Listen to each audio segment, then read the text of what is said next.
നേരത്തെ ഇവിടെ ഒരു തൂണുണ്ടായിരുന്നിട്ടാ. ആ തൂണ് വന്നു കഴിഞ്ഞിട്ടുണ്ടെങ്കിൽ ഈ സ്പേസിന്റെ ഭംഗി മുഴുവൻ പോകില്ലേ. അപ്പൊ ആ തൂണ് നമ്മൾ എടുത്ത് കളയാൻ വേണ്ടിയിട്ട് അവിടെ ഒരു ബീം അടിച്ചു കൊടുത്തിട്ടുണ്ട്.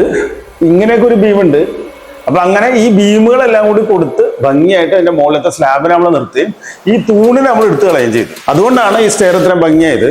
പിന്നെ ഇത് MS-ന്റെ സ്റ്റെയർ ആണ്. MS-ന്റെ റെയിൽ കൊടുത്തിട്ട് നമ്മൾ അതിനെ മരം വെച്ചിട്ട് പാനൽ ചെയ്തേക്കണം. സ്റ്റെയർ കേസിനെ ഒന്ന് റീവർക്ക് ചെയ്തു. സ്റ്റെയർ കേസ് അവിടെ നിന്ന് വന്ന് ഇങ്ങനെ വന്നപ്പോൾ ഇവിടെ ഹൈറ്റ് കിട്ടി. അപ്പൊ സ്വാഭാവികമായിട്ടും ഈ ബെഡ്റൂമിലേക്കുള്ള എൻട്രിയുടെ പ്രോബ്ലംസ് കംപ്ലീറ്റ് തീർന്നു. അതേ സമയത്ത് തന്നെ വിൻഡോസ് ഒന്നും തന്നെ ഇല്ല. എന്നാൽ ഇവിടെ വെളിച്ചക്കുറവൊന്നുമില്ല. എന്തുകൊണ്ടില്ല? അവിടെ പൊക്കത്തില് ഒരു വലിയ വിൻഡോ ഉണ്ട്. അപ്പം ആ പൊക്കത്തിൽ നിന്നുള്ള ലൈറ്റ് ഇവിടേക്ക് വരാൻ വേണ്ടിയിട്ട് നേരത്തെ ഈ സ്ലാബ് ഉണ്ടല്ലോ, ഈ സ്ലാബ് ഇവിടെ ഇരുന്നുണ്ടായിരുന്നത്. അപ്പൊ ഇവിടെ ഒരു വെല്ല് കൊണ്ടുവന്നു. അപ്പൊ ആ വെല്ല് കൊണ്ടുവന്നപ്പോൾ സ്റ്റെയർ നല്ല ഭംഗിയായിട്ട് കയറാനും പറ്റി. മുകളിൽ നിന്നുള്ള ലൈറ്റ് ഇവിടെ വരികയും ചെയ്തു. അങ്ങനെ നല്ല പ്രകാശമുള്ള ഒരു സ്പേസ് ആയിട്ട് നമ്മുടെ ലിവിംഗ് റൂം മാറി കിട്ടിയിട്ടുണ്ട്. പഴയ വീടിന് പുതിയ മുഖം. ആർക്കിടെക്ട് ശ്യാം റിപ്പയർ കൊച്ചി ഇപ്പോൾ കേരളത്തിലും കർണാടകത്തിലും ഉണ്ട്.